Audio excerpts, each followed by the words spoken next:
কি পরিমাণে heavy rainfall হলে মরুতে বন্যা হয়, সুবহানাল্লাহ পড়বেন না? আবার বিশ্বনবী পরের জুমাবারে খুতবা দিচ্ছেন, ওই সাহাবী এসে হাজির, এসে বলে, ও নবী, আর বৃষ্টির দরকার নাই।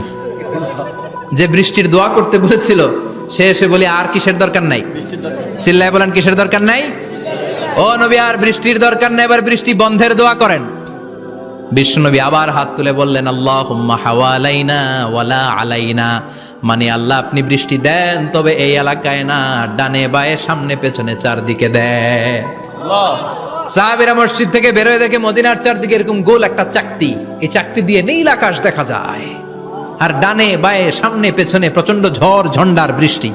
মদিনার আকাশে এক ফোঁটাও বৃষ্টি নাই। চিল্লা এখন সুবহানাল্লাহ। এগুলো হচ্ছে বিশ্বনবীর খুতবার বরকত। 500টা খুতবা দিয়েছেন, এজন্য খতিব সাহেবরা ভালো করে খুতবা দেওয়ার দরকার আছে না নাই? আল্লাহ বললেন, ইযা নুদিয়া লিস-সালাতি মিন ইয়াউমিল জুমআতি ফাসআউ ইলা যিকিরিল্লাহি ওয়া যারুল বাই। জুমার আযান যখন হয়ে যায়, জুমার নামাজ পড়তে যাও, বেচা কেনা বন্ধ করে দাও। কার কথা? আল্লাহর। Close the shop, shut down the shop, close the market.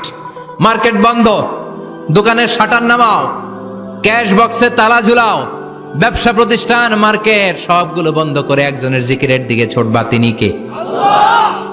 অল্প 1-1.5 ঘন্টার জন্য যদি ব্যবসা বন্ধ রাখেন, পরে যখন আবার দোকান খুলবেন, জুমার বরকতে ব্যবসা বাড়িয়ে দিতে পারে কে? এরপর আল্লাহ বললেন, ফাইদা কুদিয়াতিস সালাতু ফান্তাশিরু ফিল আরদি ওয়াবতাগু মিন ফাদলিল্লাহ ওয়াযকুরুল্লাহা কাসীরান লাআল্লাকুম তুফলিহুন। যখন নামাজ শেষ হয়ে যায়, ফাইদা কুদিয়াতিস সালাতু ফান্তাশিরু ফিল আরদ, জুমার নামাজ যখন শেষ হয়ে যায়, জামাতের নামাজগুলো যখন শেষ হয়ে যায়, ফান্তাশিরু ফিল আরদ, জমিনে ছড়িয়ে যাও, ওয়াবতাগু মিন ফাদলিল্লাহ, আল্লাহর কাছ থেকে ফদল তালাশ করো, মানে রিজিক তালাশ করো। কার কথা? আল্লাহ। নামাজ শেষ মসজিদে থাকবেন? কই যাবেন? কথা কন, জোরে কন। নামাজের সময় ঢুকবেন কই? নামাজ শেষে যাইবেন কই? আবার বলেন, আজান হলে ঢুকবেন কই? আজান শেষ, নামাজ শেষ, যাবেন কই? কুদিয়াতিস সালাহ ফান্তাশিরু ফিল আরদ, এটা হচ্ছে ইসলামের বিধান। মসজিদে গোল হয়ে বসে থাকার কোনো বিধান নাই। শুধু মুরব্বী যারা, কাজ নাই, ফ্যামিলিরে দেওয়ার কিছু নাই, অবসর সময়, অঢেল সময় মসজিদে বসে তেলাওয়াত করেন, জিকির করেন, সমস্যা নাই। কিন্তু যুবক যারা, নামাজের পরে সমাজকে উপহার দিবা, রাষ্ট্রকে অনেক কিছু উপহার দেওয়ার আছে, তোমার ফ্যামিলির প্রতি অনেক দায়িত্ব আছে, কর্মক্ষম কেউ নামাজের পরে মসজিদে অলস সময় কাটানো যাবে? বিধানটা কার? ওমর ফারুক মসজিদে নববীর ইমাম, জোহরের নামাজের ইমামতি করলেন, বের হয়ে আসলেন, দেখেন মসজিদের বারান্দায় ইয়ামান থেকে আসা কিছু লোক গোল হয়ে বসে বসে জিকির করে। কি করে? মনোযোগ নাই? কি করে? জিকির করে। উনি চলে গেলেন, আসরের সময় আবার ইমামতিতে আসলেন, আসরের সালাত পড়িয়ে চলে যাচ্ছেন, আবার দেখে গোল হয়ে জিকির করে ওই দল। মাগরিবের নামাজে ইমামতি করলেন, চলে যাওয়ার সময় দেখে সবাই যায়, এরা যায় না, গোল হয়ে বসে বসে জিকির করে আর তাসবিহ পড়ে। এবার ওমরে ফারুক বললেন, আসসালামু আলাইকুম। সবাই বলে, ওয়ালাইকুম আসসালাম। মান আনতুম, তোমরা কারা? কয়, নাহনু আল মুতাওয়াক্কিলুনা আলাল্লাহ, আমরা আল্লাহর উপর তাওয়াক্কুল করছি। তো তাওয়াক্কুল করে যে বসে আছো, তোমাদের ফ্যামিলি নাই, ছেলে মেয়ে নাই, দায় দায়িত্ব নাই, সমাজকে উপহার দেওয়ার মতো কিছু নাই, আর তোমরা যে বসে আছো 3টা বেলা, খাইলা কোত্থেকে? না রোজাদা। ইয়ামানি লোকগুলো বলে, না রোজা রাখি নাই, খাইছি। ওমর বলল, বড় আল্লাহর ওলি খানা করতে আইছে? আমাদের জিকির আর বুজুর্গি দেখে আশেপাশের লোকজন খানা দিয়া গেছে। ওমরে ফারুক বলে, তাইলে তো তোমরা মিথ্যাবাদী, তোমরা মুতাওয়াক্কিলুনা আলাল্লাহ নও, তোমরা আল্লাহর উপর তাওয়াক্কুল করনি, তোমরা হচ্ছে আল মুতাওয়াক্কিলুনা বা'দুকুম বা'দা, একে অপরের উপর নির্ভরশীল। যারা খানা দিয়ে যায় এদের উপর তোমরা নির্ভরশীল। তোমরা জিকির করার তাকায় থাকো, বাটি আসে কোন দিক দিয়া? খাবারের প্লেট আসে কোন দিক দিয়া? জোরে কোন, ঠিক কিনা? আল্লাহর উপর তাওয়াক্কুল এটা নয়। আনতুমুল মুতাওয়াক্কিলুন বা'দুকুম বা'দা, এখনই মসজিদ থেকে বের হয়ে যাও। এরপরে কোনদিন নামাজের পর গোল হয়ে বসে থাকতে দেখলে পিটায়া মসজিদ থেকে তাড়াবো। এটা হচ্ছে ইসলামের বিধান। চিল্লা এখন, ঠিক কিনা? ফান্তাশিরু ফিল আরদ, নামাজের পরে কৃষক চলে যাবে মাঠে, ব্যবসায়ী চলে যাবে শপিং মলে, মেম্বার অব দ্য পার্লামেন্ট চলে যাবে সংসদে, সেনা সদস্যরা ঢুকে যাবে ক্যান্টনমেন্টে। চিল্লা এখন ঠিক কিনা? যার যেইখানে দায়িত্ব পালন করার জন্য ছোট, মসজিদে বসে থাকা যাবে? কোন যুবক মানুষ, কর্মক্ষম মানুষ নামাজের পরে মসজিদে বসে বসে জিকির করা যাবে? নামাজে তো সবচেয়ে বড় জিকির। কামাই করা লাগবে না? মেয়ে কোথায় গেল, ছেলে কোথায় গেল, ফ্যামিলির খোঁজ খবর নেওয়ার দরকার আছে না নাই? চিল্লায় বলেন আছে না নাই? এরপর আল্লাহ বললেন ওয়াইদা রাআউ তিজারাতান আও লাহওয়ান ফাদ্দু ইলাইহা ওয়া তারাকুকা কাইমা। ও নবী, সাহাবারা কাফেলার পণ্যের লোভে, কাফেলার পণ্য এসেছে মদিনায় শুনে আপনারে জুমার মিম্বারের মধ্যে দাঁড় করিয়ে রেখে সবাই চলে যায়। এটা ঠিক করে নাই। আমার কাছে এমন রিজিক আছে যেটা কখনো ফুরাবে না, ঠিক কি না? এই আয়াতটা বুঝতে হলে 2 মিনিট খুব মনোযোগ দিয়ে কানগুলো খরগোশের মতো খাড়া করে ফেলেন। কিন্তু খুব খাড়া কান করে শুনে, জানেন কানগুলো খরগোশের মতো খাড়া হয়েছে? মনোযোগ আছে? বিশ্বনবী সাল্লাল্লাহু আলাইহি ওয়াসাল্লাম মদিনাতে প্রথম যখন জুমার নামাজ পড়াতেন, তখন আগে জুমার 2 রাকাত পরে 2টা খুতবা দিতেন, ঈদের নামাজের মতো। ঈদের নামাজে আগে কি 2 রাকাত, পরে খুতবা। জুমার নামাজও ছিল এরকম, আগে 2 রাকাত নামাজ, পরে খুতবা। বিশ্বনবী আগে 2 রাকাত নামাজ পড়িয়ে খুতবা দিচ্ছেন, তখন মদিনায় দুর্ভিক্ষ, খাবার দাবার নাই। 1 মাস আগে দিহিয়াতুল কালবি আল আনসারী নামক এক সাহাবীকে দিয়ে বিশ্বনবী শাম দেশ থেকে কাফেলা পাঠিয়েছেন খাবারের দ্রব্যাদি আনার জন্য, পণ্য আনার জন্য। 1 মাস পরে তারা খাদ্যের পণ্য নিয়ে, মদিনাতে তখন দুর্ভিক্ষ, খাবারের দাম 2 গুণ 3 গুণ, খাবারের পণ্য নিয়ে কাফেলা ফিরে এসেছে জুমার টাইমে। তখন বিশ্বনবী জুমার 2 রাকাত নামাজ পড়িয়ে খুতবা দিচ্ছিলেন। কি করতেছিলেন? আর তখন নিয়ম ছিল, কোন শহরে কাফেলা ঢুকলে তারা তবলা বাজাতো, ঢোল বাজিয়ে দিত, ঢোলের আওয়াজ সবাই শুনে ওইখানে জড়ো হতো। যার যত পণ্য কিনা দরকার পণ্য কিনে নিয়ে চলে যেত। বিশ্বনবী জুমার নামাজের ইমামতি করে 2টা খুতবা যখন দিবেন, মিম্বারের মধ্যে দাঁড়িয়ে বিশ্বনবী মসজিদে নববীতে খুতবা দিচ্ছেন। খুতবার মাঝখানে বিশ্বনবী তবলার আওয়াজ শুনতে পেলেন। কিসের আওয়াজ? বিশ্বনবী সহ সব সাহাবারা বুঝতে পেরেছে 1 মাস আগে দিহিয়াতুল কালবি শাম দেশে যেই কাফেলা পাঠানো হয়েছে, ওই কাফেলা খাবারের পণ্য নিয়ে মদিনার মধ্যে ঢুকেছে। এখন মসজিদে কানাঘুষা। কিছু সাহাবী বলে না না, বিশ্বনবীর খুতবা রেখে যাওয়া যাবে না। অনেকে বলে আমরা না গেলে মুনাফিকেরা সব পণ্য কিনে ফেলবে, আমরা খাবো কি? কেউ কয় বসে থাকি, কেউ কয় ল যাই। 2-4 জন ওঠা শুরু, সাথে সাথে ওনাদের পিছনে পিছনে বাকি সাহাবীরাও ওঠা শুরু। যেতে যেতে পেছন থেকে 1 কাতার, 2 কাতার, 3 কাতার, পুরো মসজিদে নববী খালি, মাত্র 12 জন সাহাবা ছাড়া। কয়জন? কথা কন। মাত্র 12 জন সাহাবা বিশ্বনবীর সামনে বসে আছেন। 4 খলিফা, জাবির ইবনে আব্দুল্লাহ, এরকম 12 জন সাহাবা বসে আছেন। সব সাহাবারা পণ্য কেনার জন্য চলে গেল। সাহাবারা ভাবলো নামাজ আসল, নামাজ তো পড়েই ফেলছি, এখন খুতবা, সমস্যা নাই। কিন্তু আল্লাহ এটা সহ্য করলেন না। বিশ্বনবী দাঁড়িয়ে খুতবা দিবে, আর সাহাবারা সেই খুতবায় বসে না থেকে কাফেলার পণ্য কোরআনের জন্য দৌড়াবে। এটা সাহাবাদের জন্য শোভনীয় নয়। চিল্লা এখন ঠিক কিনা? এজন্য সাহাবাদেরকে ধমক দিয়ে, আমাদের চোখে আঙ্গুল দিয়ে আল্লাহ আয়াত নাজিল করলেন, ওয়া ইযা রাআউ তিজারাতান লাহওয়ানি আও লাহওয়ানিন ফাদ্দু ইলাইহা ওয়া তারাকুকা কাইমা। ও নবী, আপনার সাহাবারা দুনিয়ার পণ্য সামগ্রী দেখে আপনাকে জুমার মিম্বারের মধ্যে দাঁড়িয়ে রেখে তারা চলে যায়। কুল মা ইনদাল্লাহি খায়রুম মিনাল লাহবি ওয়া মিনাত তিজারা। ও নবী, আপনি বলে দেন আমার কাছে এত বিশাল ধনভাণ্ডার আছে, সবার যত চাহিদা, যত কামনা আছে সব যদি দিয়ে দেয়, আমার ধনভাণ্ডারের 1 ইঞ্চিও কমবে না। সবচেয়ে বড় রিজিকদাতা কে? আল্লাহ। চিল্লায় বলেন কে? আল্লাহ। কেউ যেটা পারে না পারে কে? আল্লাহ। কেউ যেটা দেয় না দেয় কে? আল্লাহ। জুমার নামাজে আগে আগে যেতে রাজি আছেন? সময় মতো জুমার খুতবা শুনতে রাজি আছেন তো? খতিব সাহেবরা ঠিকঠাক মতো জুমার খুতবা দিবেন তো? জুমার দিনের কিছু সুন্নাত আছে, শুনবেন না দোয়া করে ফেলবো? এই সুন্নাতগুলো শুনে আমরা বিদায় নিব। চিল্লায় পড়েন ইনশাআল্লাহ। জুমার দিনের প্রথম সুন্নত হচ্ছে জুমার দিনের ফজরের নামাজটা জামাতে পড়া। সবাই কয় খাইছে, হুজুরে ধরছে জায়গা মতো, আসল জায়গায়। ফজরের নামাজে ভেজাল আছে না নাই?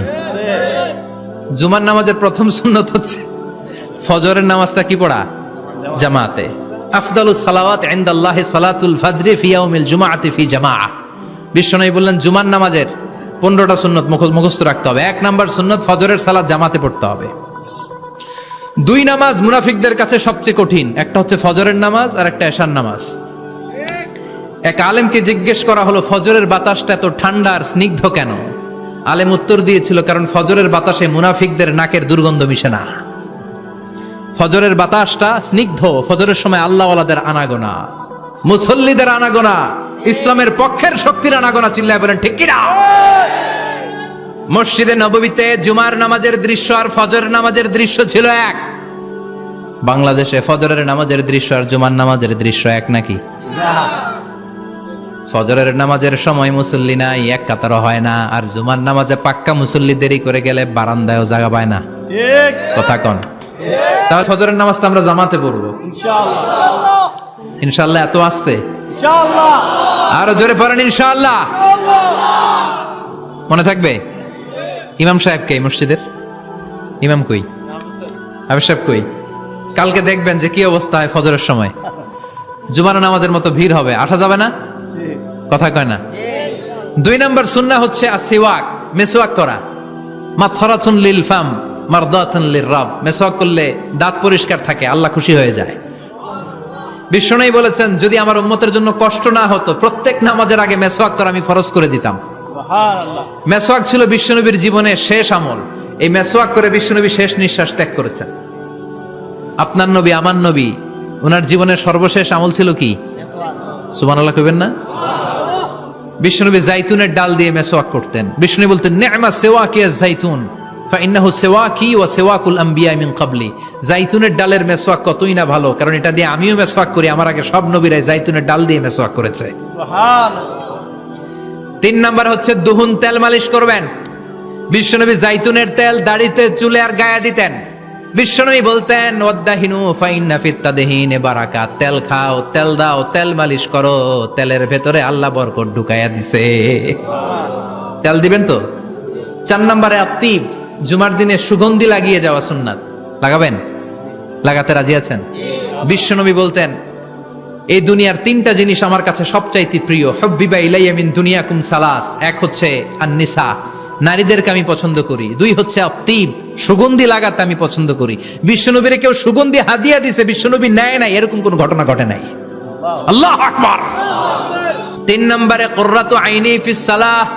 নামাজের মধ্যে যখন আমি দাঁড়িয়ে যাই আমার চক্ষুটারে ঠান্ডা করে দেয় কে? আবার বিশ্বনবী বলতেন, আরবাউন মিন সুনানিল মুরসালিন। 4টা সুন্নাত সব নবীদের সুন্নাত। 1 নম্বরে আল হায়া, মানে লজ্জা। আরেক বর্ণনা এসেছে আল খিতান, মানে সুন্নাতে খাতনা। এটা সব নবীদের ছিল। আর সেওয়াক, সব নবীরা মেসওয়াক করেছেন। আত্তিব, সব নবীরা আতর লাগিয়েছেন। আর নিকাহ, সব নবীরা বিয়েও করেছেন। চিল্লায় পড়েন আল্লাহু আকবার। 5 নম্বর সুন্নাহ হলো আল লিবাস আহসানা সিয়াব, সুন্দর জামা পরা। নট নেসেসারি যে নতুন জামা হতে হবে, পুরাতন জামাও ধুয়ে আয়রন করে পরলে একটা সৌন্দর্য আছে না নাই? ইন্নাল্লাহা জামিল ওয়া ইউহিব্বুল জামাল। আল্লাহ নিজে সুন্দর, সৌন্দর্যকে আল্লাহ পছন্দ করেন। পৃথিবীতে সবচেয়ে সুন্দর কে? ইন্নাল্লাহা ইউহিব্বু আইয়ারা আসারা নি'মাতিহি আলা আবদিহি। আল্লাহ তার বান্দার উপর তার নেয়ামতের ছিটেফোঁটা দেখতে চান। আপনি যদি ধনী হন, দামি জামা পরবেন, সুন্দর জামা পরবেন। অনেকে আছে অনেক ধনী, কিপটুসের মতো সিরা জামা পরে, আছে না নাই? আপনি ধনী মানুষ, আপনি সিরা জামা পরছেন কেন? আপনার যে সম্পদ আছে এটার বহিঃপ্রকাশ আল্লাহ দেখতে পছন্দ করে। আপনাকে যে আল্লাহ কি নাজ নেয়ামত দিয়েছে, অহংকার ছাড়া স্বাভাবিক বহিঃপ্রকাশটা আল্লাহ দেখতে পছন্দ করে। কোন সুবহানাল্লাহ।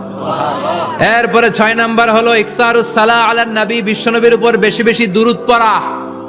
বিশ্বনবী বলতেন, জুমার দিন শ্রেষ্ঠ দিন, এই দিন আমার উপর বেশি বেশি দুরূদ পড়ো। ফাইন্না সালাতাকুম মা'রুদাতুন আলাইয়া। কেননা তোমরা যে আমার উপর দুরূদ পড়ো, আমি মরে যাওয়ার পরে এই দুরূদগুলো কে পাঠিয়েছে তার নাম, তার বাবার নাম সহ ফেরেশতারা আমার কবরে দিয়ে আসে। সুবহানাল্লাহ। সাহাবারা বললেন, ইয়া রাসূলুল্লাহ কাইফা সালাতুনা মা'রুদাতুন আলাইক। আপনি মরে যাওয়ার পরে আমাদের দুরূদ কেমন করে আপনি দেখবেন? ওয়াকাদ আরিমতা, আপনি তো পচে গলে মাটির সাথে মিশে যাবেন। বিশ্বনবী বলেন, ইন্নাল্লাহা হাররামা আলাল আরদি আন তাকুলা আজসাদাল আম্বিয়া। নবীদের লাশকে খেয়ে ফেলা, নবীদের লাশকে পচিয়ে ফেলা জমিনের সব মাটির জন্য আল্লাহ হারাম করে দিয়েছে। নবীদের লাশ পচে না, নবীদের লাশ গলে না। যারাই বিশ্বনবীর উপর দুরূদ পড়বেন, আপনার নাম সহ, আপনার বাবার নাম সহ, মালাইকাতু সাইয়াহিন, একদল ফেরেশতা আছে শুধু রাউন্ড দেয় গোটা ওয়ার্ল্ডে।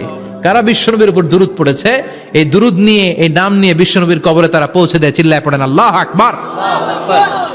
এরপরে বিশ্বনবী বলতেন জুমার দিনে সূরাতুল কাহাফ পড়বা, কাহাফ পড়া সুন্নাহ। সূরাতুল কাহাফ পড়তে রাজি আছেন? রাজি আছেন তো? 18 নম্বর সূরা, কোরআনের একেবারে মাঝখানের সূরা। আলহামদুলিল্লাহিল্লাযী আনজালা আলা আবদিহিল কিতাবা ওয়া লাম ইয়াজআল লাহু ইওয়াজা, এই আয়াত দিয়ে শুরু হয়েছে, শেষ করা হয়েছে ফামান কানা ইয়ারজু লিকা রাব্বিহি ফালইআমাল আমালান সালিহা ওয়া লা ইউশরিক বিইবাদাতি রাব্বিহি। আর মাঝখানে আছে ওয়ালিয়াতালাত্তাফ। হাফেজ সাহেবরা উত্তর দাও, মাঝখানে আছে কি? কথা কন। ওয়ালিয়াতালাত্তাফ একটা শব্দ আছে সূরা কাহাফের মাঝখানে। কোরআনের সব জায়গায় এক ফন্টে আয়াতগুলো লেখা, কিন্তু ওয়ালিয়াতালাত্তাফ মোটা করে লেখা আছে না? ডবল ফন্টে লেখা, মোটা, কারণ এটা কোরআনের একেবারে মাঝখানে অবস্থিত এই শব্দটা ওয়ালিয়াতালাত্তাফ। এর আগে যত শব্দ, এর পরে তত শব্দ, এর আগে যত কোরআনের অক্ষর, এর পরে তত অক্ষর। সুবহানাল্লাহ বাড়িতে গিয়া বিশ্বনবী বললেন সূরাতুল কাহাফ যে তেলাওয়াত করবে ইয়াকুনু লাহু নূর, এই সূরাতুল কাহাফ কিয়ামতের দিন তার সামনে বিশাল একটা আলো হয়ে আসবে। এই আলো দিয়ে পুলসিরাত পার হয়ে ওই বান্দা জান্নাতের ভেতরে ঢুকে যাবে। আবার বিশ্বনবী বলেন যারা সূরাতুল কাহাফের প্রথম 10 আয়াত তেলাওয়াত করবে জুমার দিন, শেষের 10 আয়াত যারা জুমার দিন তেলাওয়াত করবে, দাজ্জালের ফিতনা থেকে তাদেরকে মুক্ত রাখবে কে? সুবহানাল্লাহ পড়বেন না? সূরাতুল কাহাফ দিয়ে সকাল শুরু করতে রাজি আছেন? সবাই রাজি? এরপর আত-তাবকির ইলাল মসজিদ, মসজিদে আগে আগে যাওয়া সুন্নাত। আগে যিনি যাবে উনি কি পাবে? তারপরে গরু, তারপরে বকরি, তারপরে মুরগি, মুরগির পরে ডিম না আন্ডা? আন্ডা। আল মাশিউ আলাল ইকদাম, বিশ্বনবী বললেন হেঁটে হেঁটে জুমার নামাজে যাওয়া সুন্নাহ। রিকশা, হুন্ডা, সাইকেল, সিএনজি দিয়ে গেলেও হবে, কিন্তু হেঁটে হেঁটে গেলে সওয়াব বেশি না কম? প্রতি কদমে কদমে আমলনামায় সওয়াব দিয়ে দিবে কে? এরপরে বিশ্বনবী বললেন আদামু তাখাত্তি রিকাবান নাস, মানুষের ঘাড় ডিঙ্গিয়ে সামনে না যাওয়া সুন্নাহ। অনেকে জুমার দিন আসে, সবার শেষে বসতে চায় সামনে, এরকম ডাকাইত আছে না নাই? বিশ্বনবী জুমার খুতবা দিচ্ছেন, হঠাৎ এক সাহাবী সব সাহাবীর ঘাড় ডিঙ্গিয়ে ডিঙ্গিয়ে সামনে আসতেছে বুলেটের মতো। বিশ্বনবী বললেন থামো, এজেলেস বসো মিয়া, ফাকাদ আযাইতা ওয়া আনাইতা, আসছো দেরি করে আবার মুসল্লিদেরকে কষ্ট দিচ্ছ। যেখানে জায়গা পাবেন ওইখানে বসবেন, মানুষের ঘাট ডিঙ্গিয়ে সামনের কাতারে যাওয়া এটা ঠিক না। এজন্য জুমার দিন আগে আগে আসার চেষ্টা করবেন। রাজি আছেন তো? এরপরে বিশ্বনবী বললেন দুখুলুল মসজিদে রাকাতাইন, জুমার নামাজের দিন মসজিদে ঢোকার পরে 2 রাকাত পড়া সুন্নাত। কয় রাকাত? রাজি আছেন? কবলাল জুমা বাদাল জুমা। অনেকে প্রশ্ন করে বাদাল জুমা 4 রাকাত, মসজিদে পড়লে 4, ঘরে পড়লে 2, কিন্তু কবলাল জুমা সুনির্ধারিত নয়, অনির্ধারিত। মা কদ খুদ্দিরা লাক, যত আপনার তৌফিকে কুলায় 2 রাকাত করে করে 2, 4, 6 ইমাম সাহেব খুতবা দেওয়ার আগ পর্যন্ত আপনি যদি আধা ঘন্টা আগে যান আপনি 10 রাকাত পড়তে পারবেন। চিল্লায় বলেন ঠিক কি না? এরপরে বিশ্বনবী বললেন ইনসাত, চুপ থেকে খুতবা শুনবা। জুমার খুতবার সময় কথা বলা যাবে নাকি? কথা কন। বিশ্বনবী বললেন তোমার সামনে কেউ কথা বলতেছে, তুমি যদি বলো চুপ করো, এটাও তুমি খারাপ কাজ করছো। চুপ করো তোমার কইতে কইছে কি? চুপ করে বলে তুমি আরেকটা বেজাল লাগাইছো। চিল্লায় বলেন ঠিক কিনা? তাহলে জুমার নামাজে কথা বলা যাবে না, কেউ কথা বললে চুপ করো এই কথাটাও বলতে বিশ্বনবী নিষেধ করেছেন। চিল্লায় বলেন ঠিক কিনা? এরপরে মজার একটা কথা বিশ্বনবী বলেছেন, জুমার নামাজ পড়তে যে যদি কারো ঘুম আসে জায়গা চেঞ্জ করে বসো। জুমার নামাজ পড়তে যাইয়া ঘুমান না, এরকম কে কে আছেন আল্লাহর ওলি? হাত তোলেন। হাত তুলতে পারবেন? আমিও তুলতে পারবো না, আমি কত ঘুমাইছি। জুমার খুতবা শুনতে গেলে ঘুমাস, কারণ রহমত নাজিল করে কে? পুরো মসজিদের ডানে বায়ে রহমতে ঠাসা, খালি ঘুম আর ঘুম। আছে না নাই? ঘুম আসলে কি করবেন? উঠে যাবেন, উঠে জায়গা চেঞ্জ করবেন, পানির ঝাপটা দিবেন, ঘুম দূর করে দিবে কে? এরপরে বিশ্বনবী বললেন জুমার দিন দোয়া করলে কবুল হয়। এমন একটা সময় আছে জুমার দিনে, ওই সময়ে যদি বান্দা আল্লাহর কাছে কিছু চায়, সেটা না দিয়ে খালি হাতে আল্লাহ বান্দারে ফিরাইয়া দেয় না। সেটা কখন? অনেক ইখতিলাফ আছে, বেশিরভাগ মুহাদ্দিসিন বলেছেন জুমার দিন আসরের নামাজের পর থেকে মাগরিবের আগ পর্যন্ত, বিশেষ করে মাগরিবের আগের আধা ঘন্টা, এই সময় আল্লাহর কাছে বান্দা যদি কিছু চায়, এই দোয়া আল্লাহ ফিরিয়ে দেয় না। এই 15টা সুন্নাত আমল করা যাবে তো? সবাই রাজি? জুমার খুতবা মনোযোগ দিয়ে শুনবো তো? আগে আগে আসবো তো? দোকানপাট বন্ধ করে জুমার নামাজের ভাবমূর্তি রক্ষা করবো তো? খতিব সাহেব যারা আছেন জুমার আলোচনাটাকে আরো কনস্ট্রাকটিভ ওয়েতে নেন, সব বন্ধ হবে, জুমা বন্ধ হবে। তাফসির মাহফিলে 144 ধারা আছে না নাই? জুমার মাহফিলে আছে। জুমার দিন 144 জারি করছে ওই মসজিদের জুমায়, কোনদিন শুনছেন? এই জন্য জুমাটাকে আমাদেরকে কাজে লাগাতে হবে। আল্লাহ তুমি তৌফিক দাও। আরো জোরে পড়েন আমিন। সুবহানাকাল্লাহুম্মা বিহামদিকা আশহাদু আল্লা ইলাহা ইল্লা আনতা